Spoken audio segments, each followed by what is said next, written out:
O pregador desta manhã é uma pessoa muito experiente. É o Daniel Quadros. Ele não é filho do Leandro Quadros, tá? Ele é filho do Marcos Quadros, né? Marco Quadros. E da? Bom. Qual é o nome da sua mãe? Ana Carolina. Ana. Muito bem. O Daniel, ele tem experiência de 2 anos de pregação. Eles são lá da igreja da Granja Viana. Ele é um desbravador. Já completou a classe de amigos. Sim, amigo. Amigo, né? Então ele é amigo de todo mundo, né?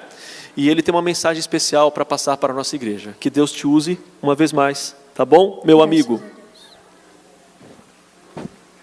Bom dia, queridos irmãos. Que a paz de Deus esteja com todos vocês nessa manhã. Sejam também bem-vindos todos os internautas que nos acompanham pelas redes sociais.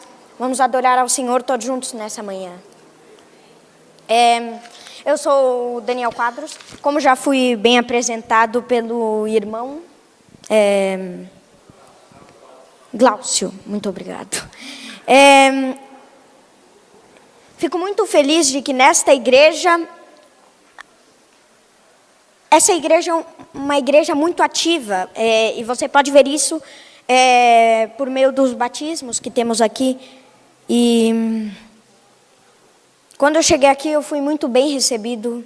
E, enfim, agradeço ao pastor Marcos Cavalcante. Eu sei que ele está hospitalizado no hospital.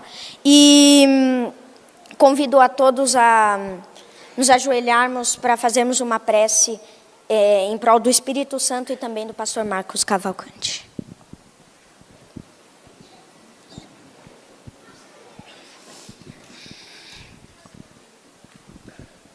Querido Pai que estás nos céus, estamos aqui em Tua presença mais uma vez, suplicando que seja feita a Tua vontade. Que este sermão possa ser uma luz que leve as pessoas para a Tua palavra, aos Teus conselhos. Que essas verdades que sejam apresentadas hoje possam inundar a mente de cada um nessa manhã. Que o Teu Espírito possa vir aqui neste santo lugar e encher cada coração.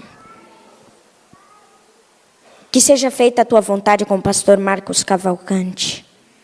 Que ele possa, se possível, voltar a esta igreja e continuar Te servindo no Teu santo ministério, Senhor. Fica conosco nessa manhã e ajuda-nos a estar cada vez mais consagrados a Ti. Em nome de Jesus, amém. Convido você a abrir a sua Bíblia em Daniel 7. Hoje estudaremos a segunda parte desse capítulo. Na primeira parte aparecem 4 animais. O leão representando Babilônia, o urso representando a Medo-Pérsia, o leopardo com 4 cabeças e 4 asas representando a Grécia, e o animal terrível e espantoso representando o Império Romano. O profeta Daniel, no verso 7, diz que esse animal tinha 10 chifres. Os historicistas, aqueles que estudam as profecias alinhados com a história, colocam esses 10 chifres como sendo 10 tribos bárbaras que minaram Roma, o Império Romano, provocando a sua queda no ano 476 d.C. Na segunda parte, Daniel introduz um novo elemento. Ainda falando do quarto poder, a saber, Roma, Daniel escreveu no verso 8, dizendo: Estando eu a observar os chifres, eis que entre eles subiu outro pequeno, diante do qual 3 dos primeiros chifres foram arrancados. E eis que neste chifre havia olhos como os de homem e uma boca que falava com insolência. Do meio dos 10 chifres, que são as 10 tribos bárbaras, surgiu o 11º chifre. Um chifrinho, de acordo com Daniel. E esse chifrinho é diferente de todos os outros 10 chifres. Quem é esse chifrinho? O que Daniel apresenta em Daniel 7 para nos ajudar a identificar esse chifrinho? Vejamos o que Daniel fala sobre ele no capítulo 7. Primeiro, Daniel diz que o chifrinho subiu dentre os 10 chifres do quarto animal. Segundo, Daniel informa que quando ele sobe, arranca 3 dos 10 chifres. Terceiro, havia olhos como os de homem. Quarto, havia uma boca que falava com insolência. Quinto, Daniel 7:11 diz que esse quarto animal foi morto, ou seja, a queda do Império Romano. Sexto, Daniel 7:20 disse que esse chifrinho parecia mais robusto do que os outros 10. Continuando com a identificação. Sétimo, no verso 21, diz que o chifre pequeno faz guerra contra os santos do Altíssimo. Essa expressão santos do Altíssimo é uma referência ao povo de Deus em todos os tempos. Oitavo, esse chifre pequeno é diferente de todos os outros 10 chifres. Nono, ele profere palavras contra o Altíssimo, contra Deus. Décimo, ele magoa os santos do Altíssimo. 11º, ele cuida em mudar os tempos e a lei de Deus. 12º, um tribunal se assentaria para tirar o seu domínio e destruí-lo. E 13º, ele agiria por 3 tempos e meio. Gostaria que você entendesse que Daniel deve ser estudado em paralelo com o livro de Apocalipse. Esse poder, o chifre pequeno de Daniel 7, tem olhos como os de homem. Em Apocalipse 13:18, ele recebe um número de homem. Em Daniel, ele tem uma boca com insolência. Em Apocalipse, boca com blasfêmia. Em Daniel, ele foi entregue para ser queimado. Em Apocalipse, ele é golpeado de morte. Em Daniel, ele faz guerra contra os santos. Em Apocalipse, ele peleja contra os santos. Em Daniel 7:25, ele profere palavras contra o Altíssimo. Em Apocalipse, ele blasfema contra Deus. Em Daniel 7:25, ele muda os tempos e a lei. Em Apocalipse, ele difama o santuário. E não se esqueça que a lei de Deus estava dentro do santuário, dentro da arca da aliança. Em Daniel, ele agiria por 3 tempos e meio. Em Apocalipse, ele age por 42 meses. Estamos falando de um mesmo poder, tanto em Daniel 7 quanto em Apocalipse 13. Mas quem é esse poder? O que a história revela sobre ele? Vamos começar com Martinho Lutero, monge agostiniano. No dia 31 de outubro de 1517, ele foi até o portal da Catedral de Wittenberg e ele pregou na porta da catedral as 95 teses contra a venda de indulgências. O fato de Lutero ter condenado a Igreja Romana pela venda de indulgências, ou seja, a compra do perdão dos pecados por dinheiro, provocou severos debates.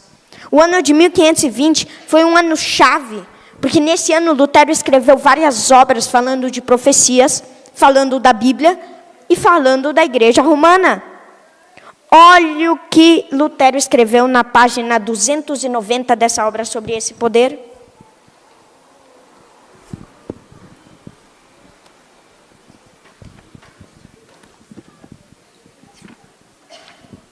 Agora, falando inclusive do regime do poder romano, vêm eles e fazem do Papa um representante de Cristo exaltado no céu, e vários permitem que o diabo os domine a tal ponto de chegarem a crer que o Papa estaria acima dos anjos dos céus e lhes daria ordens, o que na realidade são as verdadeiras obras do anticristo. A página 290 do 2º volume da coleção completa de Lutero faz parte do primeiro tratado, ou nesse caso estudo, que ele mesmo escreveu em 1520, chamado A Nobreza Cristã da Nação Alemã. Nesse tratado ele adverte de como o romanismo estava atuando em seus dias. Essa é a primeira obra de Lutero a denunciar o chifre pequeno como sendo o Império Romano e Roma Papal. Vamos para outro historiador, Isaac Newton, quando ele fala das profecias de Daniel e Apocalipse, nesse volume da edição de 1733, na página 80, ele diz o seguinte: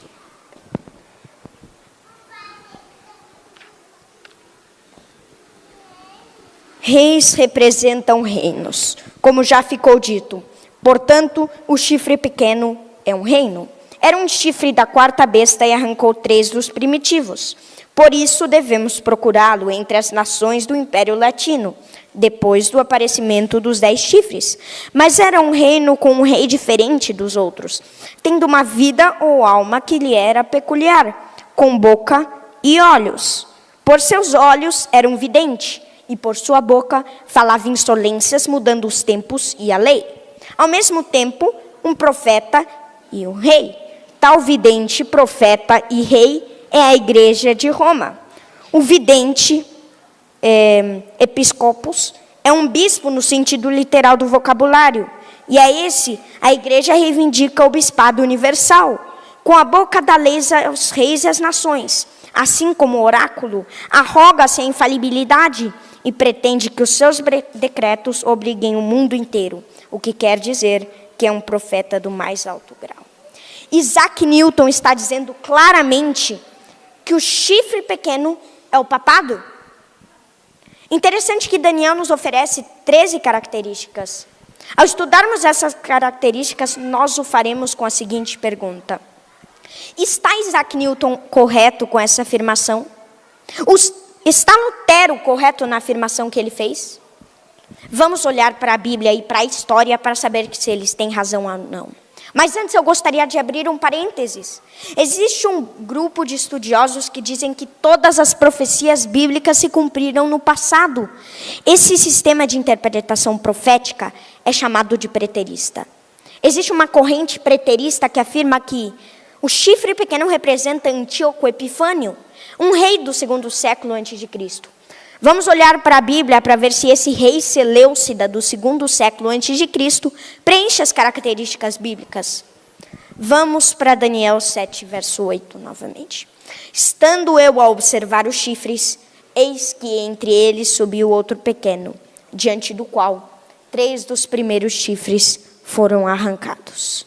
A primeira característica é que quando chega o chifre pequeno, ele arranca 3. 3 de quantos?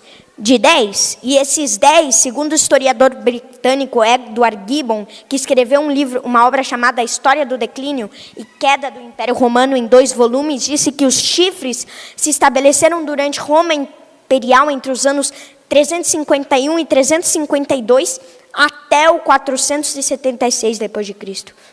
Então, os 10 dedos da estátua de Daniel 2 e os 10 chifres do quarto animal apontam para as 10 tribos bárbaras que minaram Roma dos anos 351 até o 476 d.C. Agora, viveu Antíoco Epifânio durante séculos para proceder dos 10? Não. Ele é um rei do 2º século a.C. Ele viveu antes dos 10 chifres surgirem, porque Roma só caiu no 476 d.C. Então, ele não pode ser o chifre pequeno, porque o chifre pequeno surgiria dos 10. Uma segunda característica: quando o chifre pequeno surge dos 10, ele arranca 3. E o que significa isso? Aqui estão as 10 tribos bárbaras. Cada uma delas organizou finalmente uma nação europeia. Mas o interessante é que os vândalos, os ostrogodos e os érulos, eles foram extintos. E por que eles foram extintos? Porque eles eram arianos. E o que é ser ariano? É ser seguidor de Ário. E quem era Ário? Era um herege do passado. Ário não cria na Bíblia, nem ensinava as doutrinas que a Bíblia ensina. Assim, as tribos arianas não aceitaram a autoridade do Papa. Não aceitaram os dogmas, nem a pretensão do papado que estava se estabelecendo. E como não aceitaram, foram destruídos. E qual foi a última tribo a ser destruída? Os ostrogodos. Em que ano? 538. E o que acontece em 538? João II é declarado cabeça de todas as igrejas. E a partir desse ano, começa o período que nós chamamos hoje de supremacia papal. Para se estabelecer, o papado tinha que expulsar quem não aceitava o seu domínio. Então, Antíoco Epifânio não expulsou nenhuma tribo, porque ele já não existia mais. Então, Roma, na sua fase imperial e agora papal, começa a trabalhar, inclusive com o apoio das outras 7 tribos, para exterminar os dissidentes. Então, as 3 pontas que o chifre pequeno arranca são os vândalos, os érulos e os ostrogodos. Um outro detalhe: o chifre pequeno falava com insolência. Apocalipse 13, verso 5, diz que esse mesmo poder proferia arrogâncias e blasfêmias. Quais são essas blasfêmias proferidas pelo chifre pequeno? O que é uma blasfêmia à luz da Bíblia? Vamos primeiro para Marcos 2, versos 5 ao 7.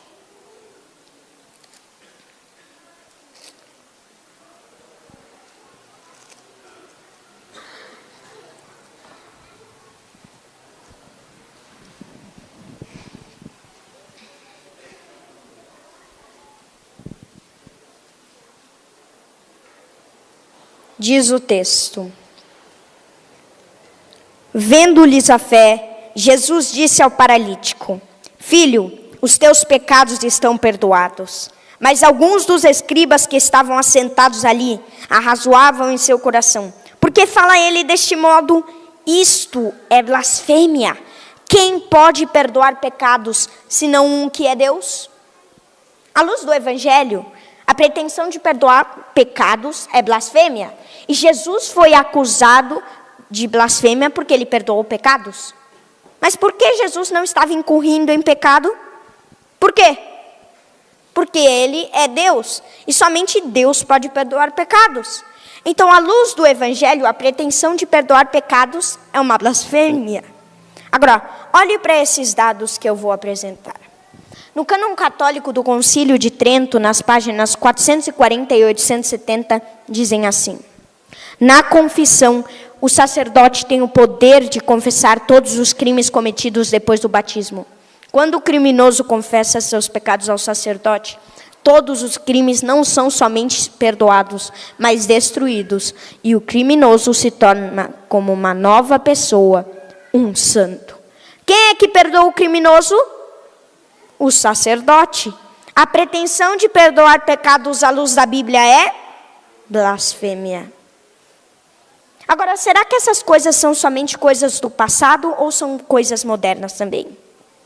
No Catecismo, na página 401, artigo 1456, diz assim: a declaração dos pecados ao sacerdote constitui uma parte essencial do sacramento da penitência.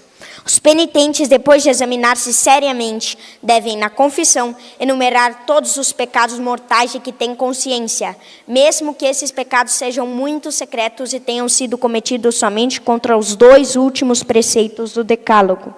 Na página 403, artigo 1461, continua dizendo: como Cristo confiou a seus apóstolos o ministério da reconciliação, os bispos, seus sucessores e os presbíteros, colaboradores dos bispos, continuam a exercer esse ministério.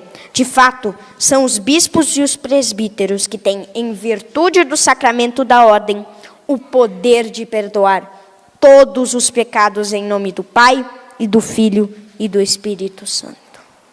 Amigo, isso aqui que eu estou apresentando não é minha invenção. Nessa manhã estamos estudando as profecias bíblicas, à luz da Bíblia e à luz da história. Se a Bíblia diz que a pretensão de perdoar pecados é uma blasfêmia, você não acha que esse poder está blasfemando contra Deus? 1 Timóteo 2, verso 5, diz: porquanto há um só Deus e um só mediador entre Deus e os homens, Cristo Jesus, homem. Um outro texto que fala sobre perdão de pecados é 1 João 1,9, que diz: se confessarmos os nossos pecados, Ele é fiel e justo para nos perdoar e nos purificar de toda injustiça. Só há um ser em todo o universo capaz de perdoar pecados, e esse ser é Deus. Mas você pode estar se perguntando: mas irmão Daniel, a Bíblia não ensina que nós devemos confessar os pecados uns aos outros? Claro que ensina. Tiago 5, verso 16 diz: confessai, pois, os vossos pecados uns aos outros e orai uns pelos outros. E o que significa confessai, pois, os vossos pecados uns aos outros? Vamos exemplificar. Vamos pensar. Vamos supor que Gustavo me ofenda. Ele pedirá perdão e eu devo perdoá-lo. Se eu ofendê-lo, eu pedirei perdão e ele irá me perdoar. Então, quando diz confessai, pois, os vossos pecados uns aos outros, significa perdoar o ofensor, perdoar o meu próximo. Agora, com os pecados que eu cometo contra Deus, eu não tenho que procurar um semelhante para confessá-los, eu tenho que confessá-los a Deus, porque somente Ele é o detentor do perdão. Isso tem que estar bem claro em nossa mente para nós entendermos o que a palavra de Deus ensina. Um outro detalhe. Vamos para João 10, 30 ao 33. O que mais é blasfêmia na Bíblia?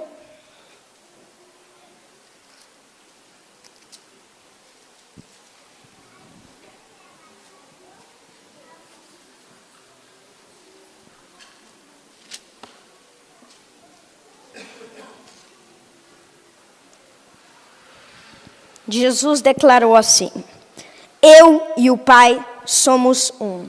Novamente pegaram os judeus em pedras para lhe atirar. Disse-lhe Jesus: tenho-vos mostrado muitas boas obras da parte do Pai. Por qual delas me apedrejais? Responderam-lhe os judeus: não é por obra boa que te apedrejamos, e sim por causa da blasfêmia, pois sendo tu homem, te fazes Deus a ti mesmo. À luz do Evangelho, qualquer pessoa que queira ser Deus ou assumir o lugar de Deus, à luz de João 10, 30 ao 33, é blasfêmia. Faz essa reivindicação o chifrinho? Olha o que escreveu o Papa Leão XIII. Nós, os papas, temos sobre a terra o lugar do Todo-Poderoso. Olha o que diz o dicionário eclesiástico católico de Lúcio Ferrari no artigo Papa. O Papa é de tão grande dignidade e exaltado que ele é não mero homem, mas como se fosse Deus e substituto de Deus. O Papa é de tão grande autoridade e exaltado que ele pode, à sua vontade, modificar, explicar e interpretar as leis divinas. O que quer que seja que Deus ou o Redentor faça, o vigário pode fazer sem nada contrariar a fé. Isso não é se colocar no lugar de Deus? Não é querer ser o próprio Deus? Vocês todos já ouviram falar de Rui Barbosa, certo? Um jurista baiano, inteligente. Bem cedo na vida ele entrou em contato com uma obra falando justamente do Papa. E esse material foi republicado. Essa é a obra chamada O Papa e o Concílio. Essa obra foi publicada em alemão. Quem publicou essa obra foi um teólogo alemão que usou um pseudônimo chamado Janus. E nessa obra, ele fala exatamente da pretensão do Papa de querer ser Deus e em querer ser infalível. Essa obra estava escrita em alemão. Rui Barbosa ficou tão impressionado com essa obra que ele a traduziu para o português. E ele fez uma introdução à obra. Só que a introdução de Rui Barbosa ficou maior do que a própria obra.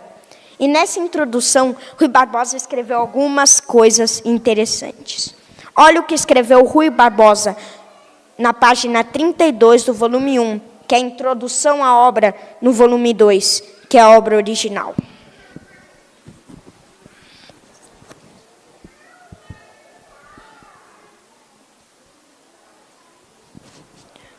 Quando se diz que o infalibilíssimo é uma divinização do Papa, não há metáfora na expressão. Há apenas o enunciado literal e estrito da doutrina ortodoxa ensinada nos livros ultramontanas. O Papa é Jesus Cristo na Terra. O ultramontanismo é a doutrina política católica que busca em Roma a sua principal referência. E um pouco nas páginas seguintes ele começa a mencionar uma obra chamada Ato de Fé dos Novos Católicos Convertidos ao Papismo. E no artigo 3 dessa obra, Rui Barbosa cita: confessamos e cremos que o Pontífice Romano é o vigário de Jesus Cristo, que pode, à sua vontade, absolver os homens do pecado, preservá-los do inferno ou enviá-los para o inferno. Artigo 5. Confessamos que o Santíssimo Padre deve receber as honras divinas, e isso com genuflexões mais profundas como ante ao próprio Cristo. Artigo 11. Confessamos que o Pontífice Romano tem o poder de alterar as Escrituras, acrescentá-las ou diminuí-las, segundo a sua conveniência. O que Rui Barbosa está dizendo é que essas blasfêmias proferidas pelo poder romano identificam claramente o chifre pequeno de Daniel 7. Um outro detalhe. Terceira característica. Diz o profeta Daniel, no capítulo 7, verso 25, que o chifre pequeno proferirá palavras contra o Altíssimo, magoará os santos do Altíssimo, e cuidará em mudar os tempos e a lei. E os santos lhe serão entregues por 1 tempo, 2 tempos e metade de 1 tempo. Se você for para Apocalipse 13, você vai encontrar que esse mesmo poder agiria por 42 meses.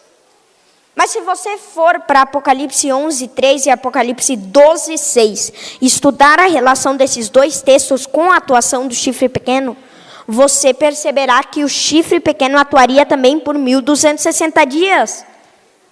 Agora, são 3 períodos distintos ou estamos falando de um mesmo poder? É claro que estamos falando de um mesmo poder. 3 tempos e meio são iguais a 3 anos e meio. Então, é o mesmo período de Apocalipse, porque estamos falando de 12 mais 12 mais 12 mais 6. 42 meses é o mesmo período de Apocalipse. E se você multiplicar 42 vezes 30, que é a quantidade de dias do calendário judaico, a quantos dias você chegará? 1260 dias. E como estamos tratando de profecia, em profecia segundo Ezequiel 4, 6 e 7, e Números 14 e 34, cada dia equivale a um ano literal. Ou seja, o chifre pequeno atuaria na história por 1260 anos.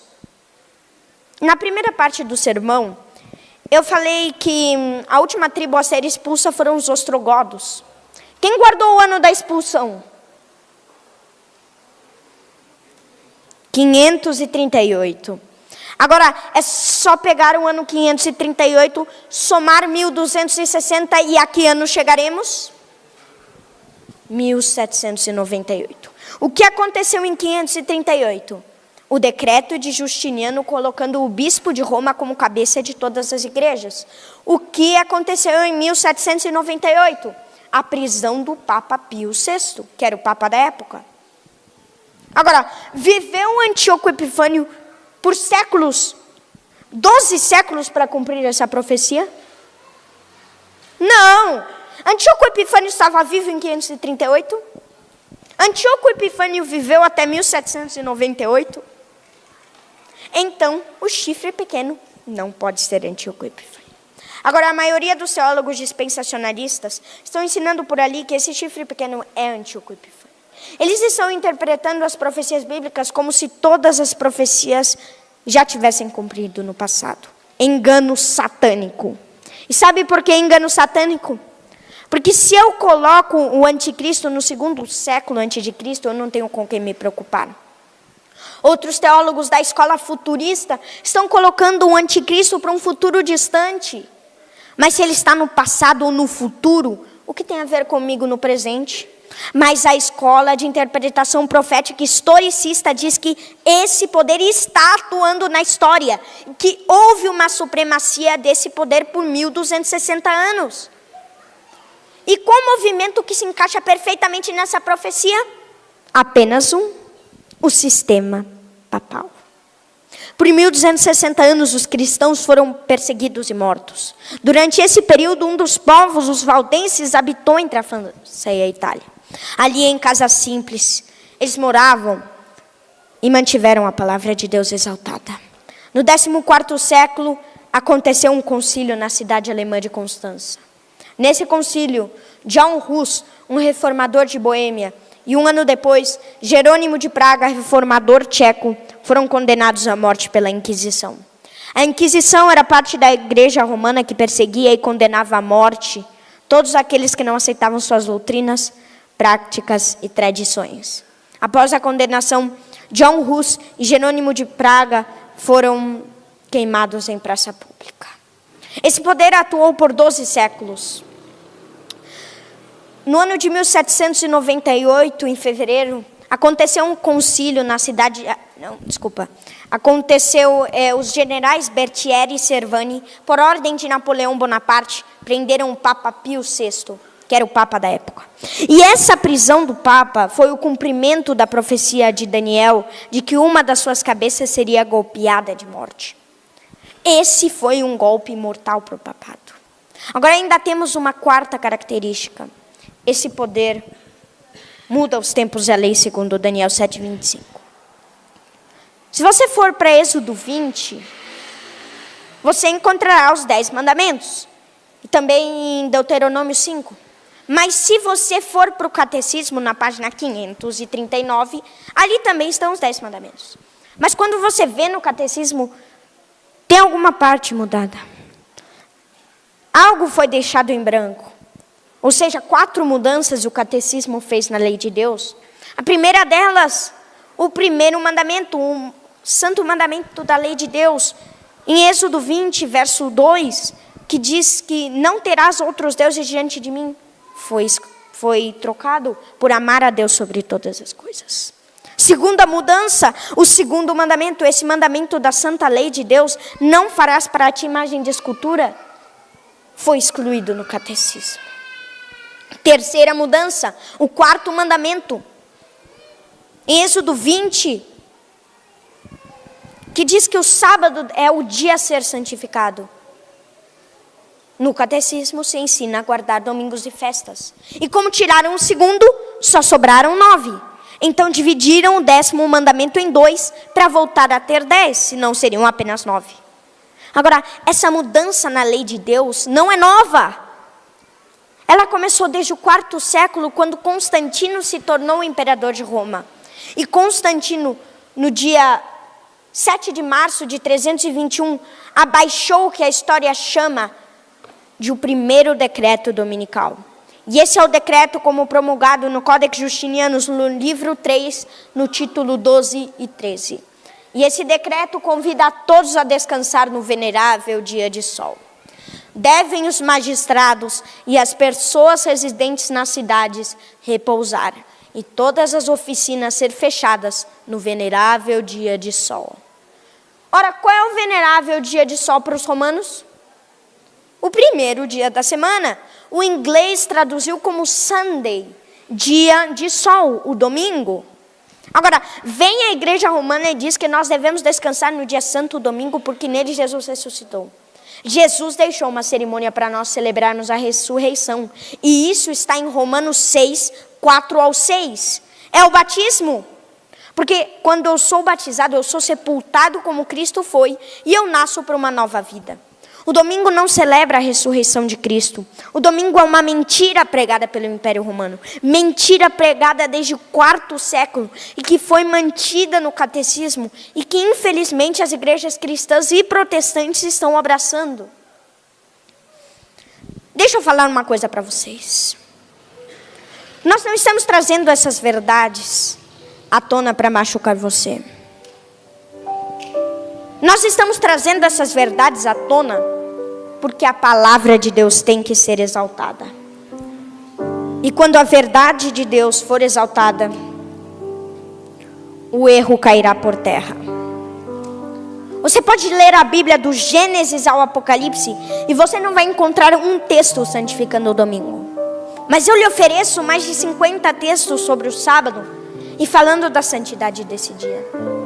Eu queria que você entendesse que a mudança na lei de Deus é o cumprimento da profecia de Daniel 7:25. Queria falar uma outra coisa para vocês. Igreja não salva ninguém. Igreja não salva. Quem salva é Jesus Cristo. Atos 17:30 declara que não levou Deus em conta os tempos da ignorância. Agora, porém, notifica aos homens que todos, em toda parte, se arrependam. Se eu não conheço uma doutrina, eu não serei cobrado por ela. Mas eu devo aprender a verdade de Deus, para estar no caminho de Deus e não do erro.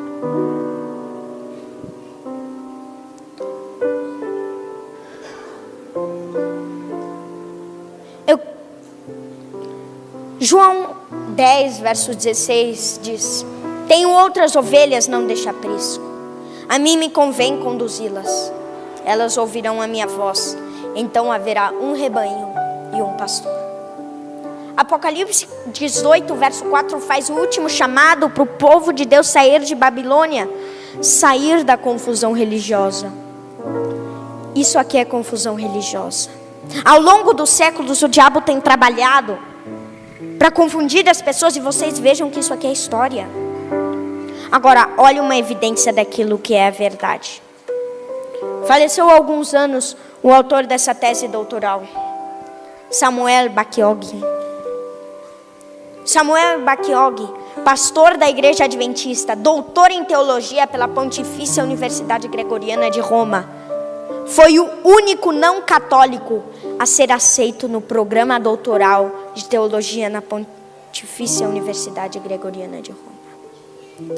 E quando ele terminou a sua tese, a tese dele recebeu imprimatum do Vaticano. E nessa tese ele prova historicamente que a mudança do dia de guarda do sábado para o domingo foi feita pela igreja romana. E a igreja colocou nessa tese o seu imprimatum dizendo: foi isso mesmo. Nós não estamos negando nada. E quando você vai para o catecismo, é isso mesmo. E os protestantes que hoje santificam o domingo, a quem estão seguindo? A igreja romana. Mateus 5, verso 17 e 18, Cristo declarou: não penseis que eu vim revogar a lei ou os profetas. Eu não vim para revogar, vim para cumprir. Porque em verdade vos digo, que até que a terra passem, nenhum i ou tio jamais passará da lei até que tudo se cumpra. A lei de Deus que eu obedeço é uma expressão do meu amor por Cristo. Não é um caminho para a salvação, é um fruto da salvação. Não pense que nós, adventistas do sétimo dia, com a nossa ênfase na lei de Deus, somos legalistas. Porque a igreja adventista do sétimo dia não ensina que você tem que guardar a lei para ser salvo. Pelo contrário, a igreja adventista do sétimo dia ensina que só guarda a lei quem é salvo. Porque a obediência é uma evidência de que Cristo tomou conta do coração. Agora, Cristo não salva ninguém para ficar na desobediência. Não pense você que Cristo salva você para você continuar quebrando os mandamentos de Deus. Não. Jesus te salva para você obedecer. E te faço outra pergunta. Por que dos 10 mandamentos tiraram o segundo? Por que tiraram o primeiro? Por que tiraram o sábado? Porque o problema do povo de Deus ao longo dessa história sempre foi a idolatria. Os cativeiros do povo de Deus foram por causa da idolatria. E eles tiraram o primeiro e o segundo mandamento para manter o povo na idolatria. Por que tiraram o sábado? Porque o sábado, o santo mandamento da lei de Deus, é o único que apresenta a Deus como Criador. E como Ele é Criador, Ele merece adoração, nossa adoração. Mas o diabo, inimigo de Deus, sempre quis ser adorado no lugar de Deus. E é por isso que Daniel apresenta como pano de fundo o grande conflito. O diabo quer ser adorado e ele ataca um único mandamento que manda os seres humanos adorarem a Deus. E nós temos que fazer isso no sábado, o dia que ele criou para ser adorado. Você deve adorar Deus no domingo, na segunda, na terça, na quarta, na quinta, na sexta? Claro. Deus aceitará a sua adoração? Claro. Mas se você também adorar no sábado, não tem como fugir disso. Eu sei que esse estudo está trazendo revelações surpreendentes para você. Mas eu quero repetir, nós não estamos estudando esse tema para ferir você. Meu pai nasceu na igreja católica e até os 14 anos ficou nessa igreja. Meu pai foi batizado nessa igreja quando era um bebê. Mas com 12 anos ele começou a conhecer as verdades encontradas na Bíblia. E a partir dos 12 anos meu pai começou a descobrir coisas que estavam na Bíblia. Meu pai tomou uma decisão. Assim como a decisão da Luana e do Jefferson. Ele decidiu entregar a vida a Cristo e segui-lo sem reservas mais. Até o 4 de julho de 1993, quando decidiu ser batizado. Talvez você tenha que tomar uma decisão agora também. Você não acha que Cristo está te chamando para um novo caminho, para um novo começo? Oremos. Pai amado, estamos aqui em pé diante do teu santo nome, da tua santa presença nesse dia. Queremos estar naquele dia em que tu virás e por tua graça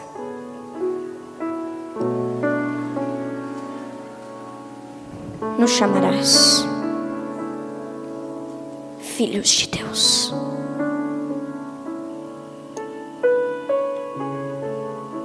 Nesse dia nos entregamos a Ti, para estarmos cada vez mais perto de Ti, todos os dias mais perto de Ti e da Tua segunda vinda. Fica conosco nesse dia e que ao sairmos daqui, possamos sair daqui transformados pela Tua presença, pela Tua palavra, pensando e servindo-Te onde quer que estejamos. Ajuda-nos nesse processo, o processo da salvação, Senhor. Precisamos da Tua ajuda, porque sem Ti não podemos viver. Sem Ti não existiríamos, Senhor. Tu és nosso Criador, nosso Salvador, nosso Redentor. Derrama Teu Santo Espírito sobre nós, assim como aos apóstolos, para que possamos viver a Tua presença onde quer que estejamos, Senhor. Oramos em nome de Jesus. Amém.